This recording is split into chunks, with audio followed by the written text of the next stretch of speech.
पोहोचले.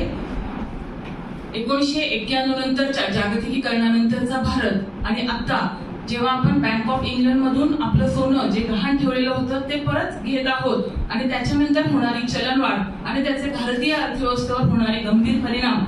याचा जर भविष्याचा वेध घेतला तर भविष्यात मला असं वाटतं की श्रीलंका आणि पाकिस्तान याच्यापेक्षाही भयावह अशी अवस्था ही भारतीय अर्थव्यवस्थेसमोर येऊन उभी राहिलेली आहे. आणि त्याच्या उंबरठ्यावर असताना आज या परिषदेचं महत्व हे निश्चितच अनन्यसाधारण असणार आहे याबद्दल मला पूर्ण खात्री आहे. आणि म्हणूनच या विषयाची निवड आम्ही या कॉन्फरन्ससाठी केलेली आहे. आणि या कॉन्फरन्समधून उद्याच्या भविष्यात भारतासमोर आणि एकूणच जागतिक अर्थव्यवस्थेसमोर निर्माण होणाऱ्या ज्या काही समस्या आहेत, सरांनी आता जे सांगितलं की एक्सचेंज रेटच्या संदर्भात की सोन्याच्या तारणावर आपण जी चलनाची निर्मिती करत आहोत, मला असं वाटतं 1931 जेव्हा जागतिक महामंदी निर्माण झालेली होती आणि तेव्हा आपण सुवर्ण चलन परिमाण नष्ट करून अपरिवर्तनीय कागदी चलन पद्धतीचा अवलंब केला आणि त्याच्यानंतरचा आजच्या भारतामध्ये जी कागदी चलन पद्धती आहे आणि पाऊंड आणि डॉलरच्या तुलनेमध्ये